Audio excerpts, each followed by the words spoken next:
Greetings, everybody. I'm Atava of Ancestral Apothecary, author of the Curanderx Toolkit book. And this is a video about herbal books by real humans, the Pride Edition. Yay, happy Pride.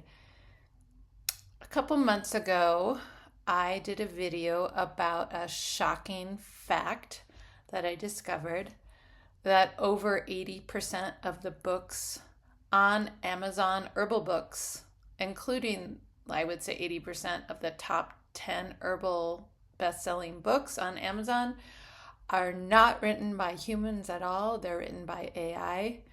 As an herbalist, as an author of a herbal book, I was outraged and shocked and really want to educate as many people as possible on how to discern what books you buy may be by AI. There'll be a link to that video in this, the end of this talk.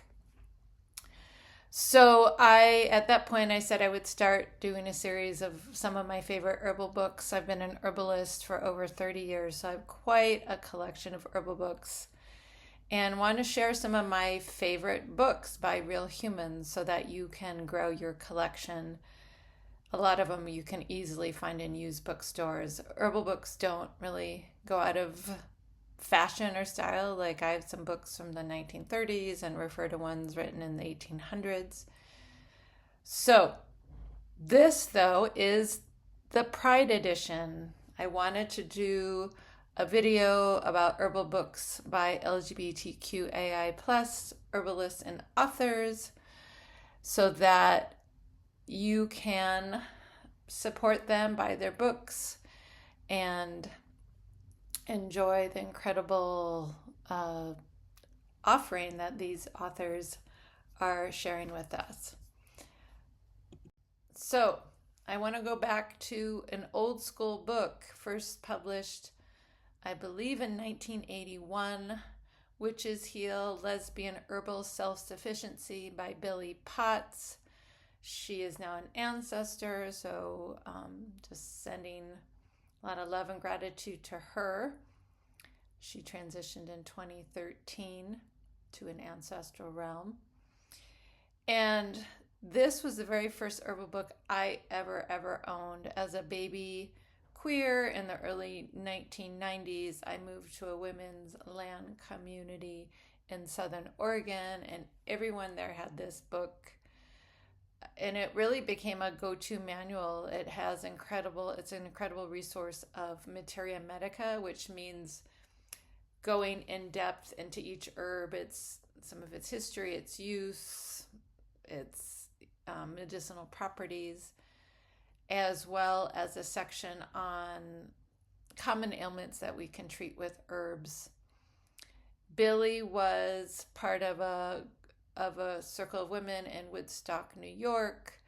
I would say the back to land dykes of this really pretty significant movement of women moving back to the land in the 70s and 80s. That, I became a part of it in the early 1990s. And so much of my coming out and discovering my queer identity really felt shaped by this book and the experience of living in a land community where we were working with herbs. That was my first introduction to herbalism. So Billie, I'm going to just share a couple of quotes from her. My goal has been to contribute to the renewal and repossession of our healing powers. Also in her introduction, she says this book is for everyone who doesn't have access or resources to, standard medicine, and really talks about self-sufficiency, and for the lesbian community. As we learn more about herbs, we definitely can navigate our health care in a much more empowered way. I would say this is a ethic I definitely continue as an herbalist. I feel like it's that story, if you can give a person a fish and they'll have a meal, but if you teach them how to fish, then they'll be fed for the rest of their life. I feel the same way as an herbalist, as an educator. Like, if I teach people skills like how to identify plants, how to make medicine from plants, how to take care of yourself and your loved ones with a lot of the common issues that people end up going to the doctor for, but that can be easily treated with herbs. Colds, flus, cuts, burns, skin issues, headaches, so many things. So I really feel like this book shaped me in a way that I didn't appreciate really until many, many years later. So, in the spirit of Billie, honoring her, I want to read another quote. My search today as a healer is to unearth the simple, accessible, inexpensive, non-disruptive traditions of herbalism that once were the works of women, witches, old wives, spinsters, and crones, the medicine women of all times. Yes, I agree with this 100%. I may change the language, say medicine people to include our trans, non-binary, gender fluid folks, but really this, connection to these lineages of ancestral herbalism that we all come from, and still today on Earth, herbal medicine is still the primary source of medicine for the majority of Earth's population. And if you go back 50 or 100 years, it still was it was the primary source of medicine for most people. And just honoring these lineages of healers and plant people and of all our lineages. So thank you, Billie Potts. I don't know if this book, you can still find it in print. It may be, I didn't even check, but I'm going to give resources, alternatives to Amazon, places you can find books, but look for it in your used bookstore. Some of my favorite herb books, many of them I find in used bookstores. Then I want to jump many decades ahead. I believe this book came out in maybe 2021. The Art and Practice of Spiritual Herbalism, Transform, Heal, and Remember with the Power of Plants and Ancestral Medicine by Karen Rose. Karen's a Black from Guyana herbalist living in Brooklyn who has Sacred Vibes Apothecary, who's done a lot of teaching and educating and sharing herbalism with many, many people for decades. These are some of the descriptions of the book. Discover how to utilize the magic of plants and diasporic ancestral practices in remedies and rituals. What if plants could be used to guide the process of transformation? What if you knew which rituals and plants could be partnered to alleviate physical symptoms or heal emotional or spiritual imbalances? How can plants help you stand in your power, strengthen your intuition, and provide protection? Need a little question mark there. So I had the blessing and honor to host Karen when I was running Ancestral Apothecary School in Oakland, California. We flew her out from New York to teach our Seisei Mana students, and it was an incredible experience to learn from her directly. I feel really akin to her because similar to me, really, Karen embodies and is dedicated to keeping alive ancestral herbal traditions. One standout I remember from her teaching was about the plant nettles. And nettles, for those of us in the herbal community, know it's an incredible herb we call it a blood purifier. It helps takes toxins out of the body. It's anti-inflammatory. It's antihistamine. It's super nutrient dense. It's full of vital energy and activates our own vital energy. And it really works on the blood level, the physical blood level of the body. And Karen shared that it's also a plant to work with healing and clearing the energy, the trauma in our blood lineage, literally in our ancestral lineage. So by this book, full of so many gems of wisdom and support, one of the OG queer herbalists in our community of this, quote, US. Another book written by a dear friend, collaborator, comadre of mine, Layla Feghali, The Land in Our Bones, Ancestral Herbalism and Healing Cultures from Syria to Sinai, Earth-Based Pathways to Ancestral Stewardship and Belonging in Diaspora. So this book is an incredible resource. Really, I'll read my blurb about it. I called it a masterpiece. Layla offers so much information. I was really blessed to be an early reader of the book. She asked me to give a blurb to endorse the book, so I got to read it in its manuscript. And I would just email her and say, Layla, each chapter is like in itself could be a whole book. Like, she packed so much information, story, history, thought, reflection in each chapter. And I do also always like to shout out Layla as the one who coined this term, plant cester. When we were working together, doing herbal stuff like 15 years ago, we would talk about literally the plants of our ancestral lineage and how important it was to be in relationship with these plants. And at some point she's like, yeah, a plant of our ancestor, it's a plant cester. And, since then I really feel like this word is used by so many people, but Layla coined it. And I'll read one of the descriptions of this book. Anchored in the praxis she calls plant-cestral remembrance, Feghali asks how we find our way home amid displacement. How do we embody what binds us together while holding the ways we've been wrested apart? What does it mean to be a place of extraction and empire, just to be of a place when extraction and empire destroy its geographies? What can we restore when we reach beyond what's been lost and tend to what remains? How do we cultivate kinship with the lands where we live, especially when migration has led us to other colonized territories? So I should have said this in the beginning, but this is really for people of the Swana region. Well, it's for everybody, but it's rooted in the herbal traditions of the people of these lands, deeply colonized, deeply affected currently by war and genocide. So this book has so much information for all of us and was really written with a lot of heart. So I want to read what I wrote about this book. So as a clinical herbalist, I've been waiting my entire life for an herbal book like this. A book in which the information shared about medicinal plants is fully rooted in their historical, cultural, ecological, mythological contexts. Feghali offers us all an embodied praxis to work with our plant ancestors as a path of ancestral remembrance, reconnection, and healing. This book is a masterpiece, an essential contribution to the canon and books of herbal medicine.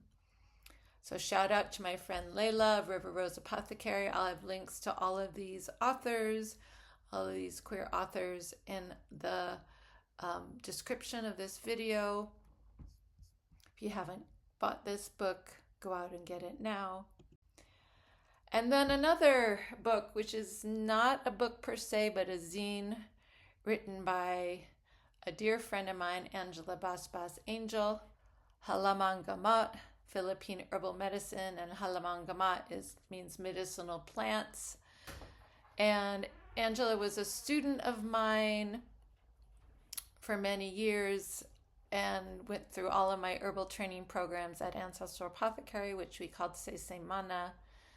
One of the key assignments in this program is I asked all my students to do what we call an ancestral medicine project, where they would research and present on their own ancestral lineage herbal traditions. We all come from plant people, even if there's been a separation, a disconnection, of what we think, a forgetting of the old ways. It's 100% possible to reestablish that connection.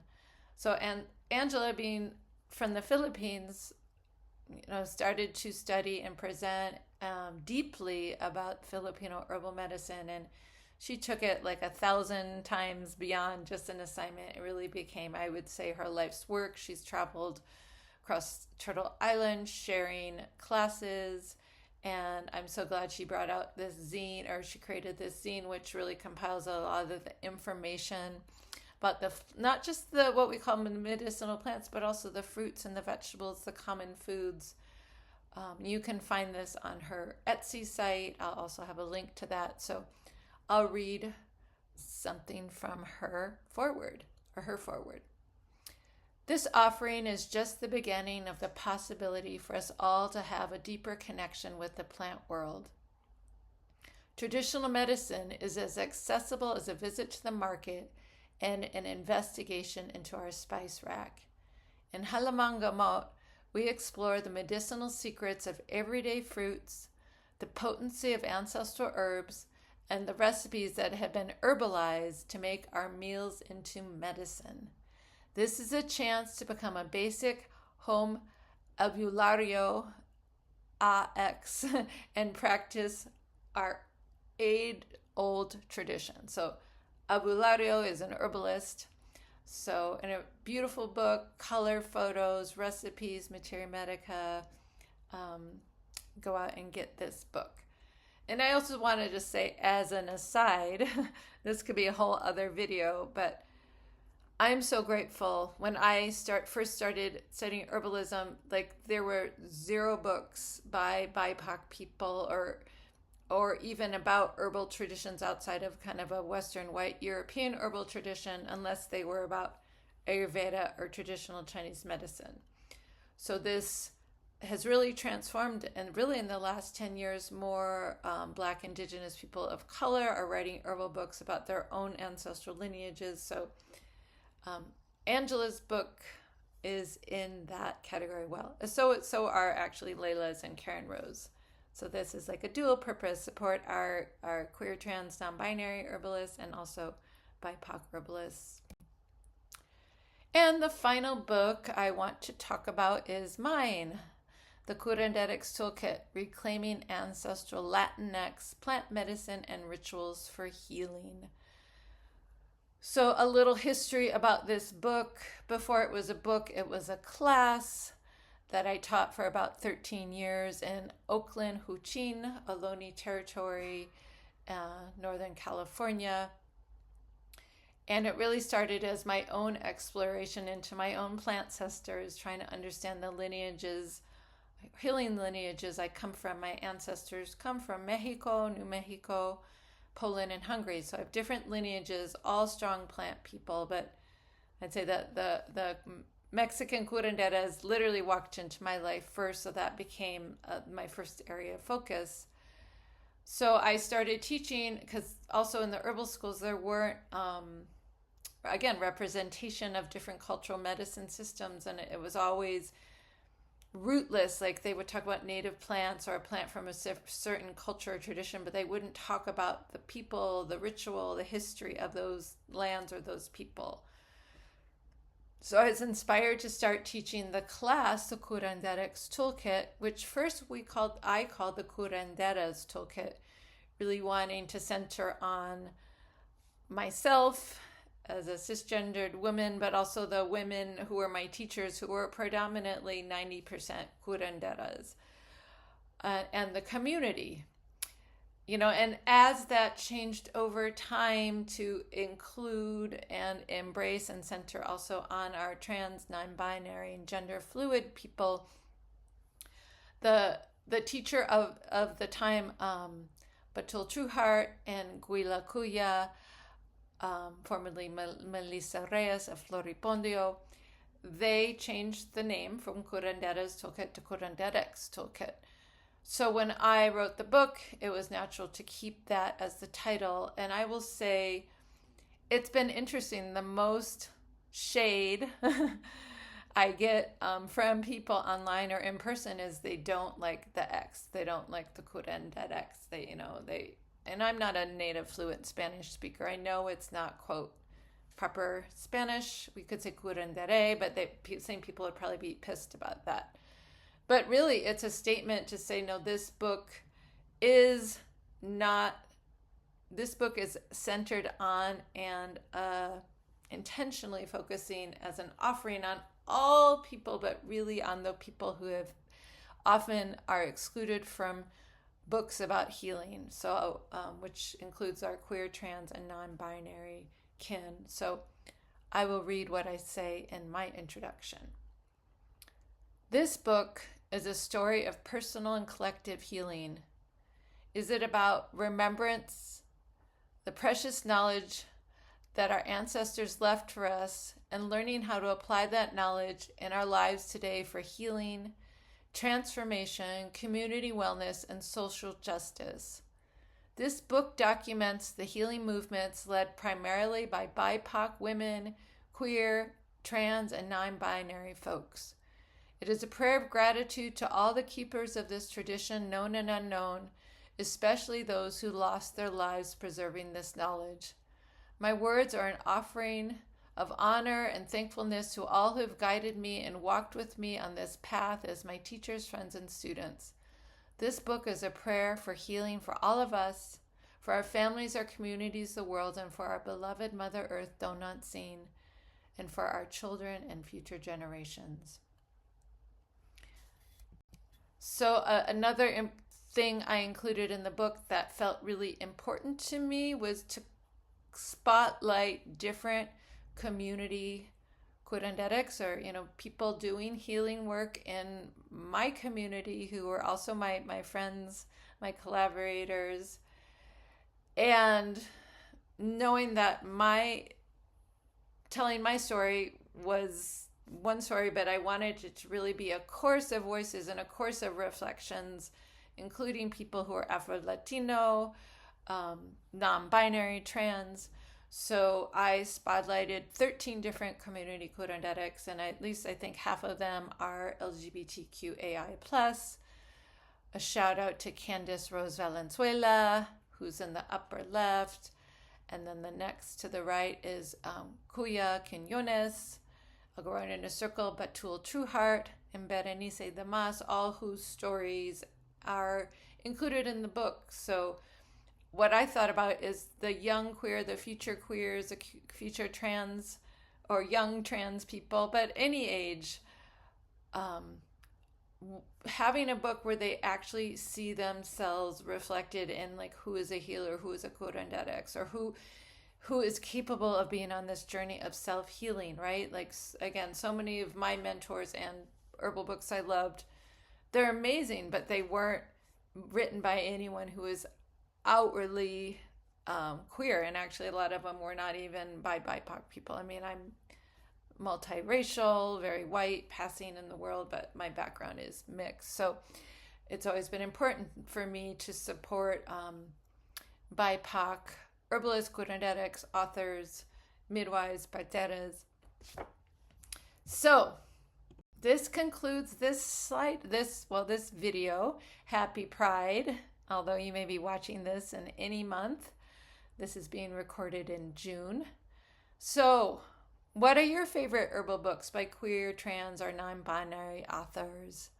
Whose books am I missing? And in preparation for this, I did a Google search and I really couldn't find any other books. And I know probably there's authors out there who maybe, for whatever reason, in the Google search didn't say written by a queer author or a trans author.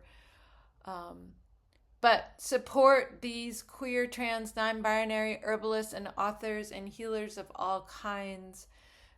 We are part of community wellness, and what I ask in return is that you support us, whether buying our books or our services or our products, or just sharing the information with other people. Like, I can say as an author, like, I am the only person marketing, selling my book. There was zero budget for that from my publisher.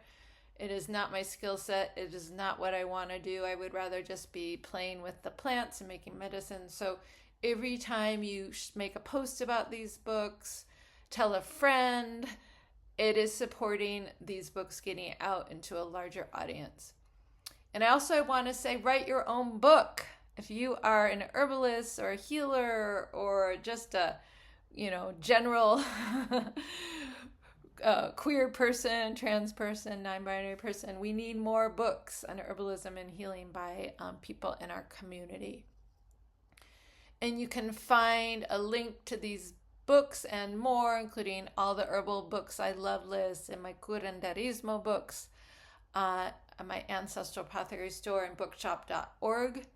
Bookshop.org is an incredible alternative resource to Amazon, where they actually support a network of independent booksellers. Another thing I always say is just go to your local bookstore and ask them to carry these books, right? Again, the more we bring the books into the world or support our local economy, the better it is for everybody. So thank you so much. You can leave answers to some of these questions in the comments. Please subscribe to Ancestral Apothecary channel. There's many other videos here about the Curanderx Toolkit book, and I'll continue this and many other things. Dreams, I have a whole series on collective dreaming.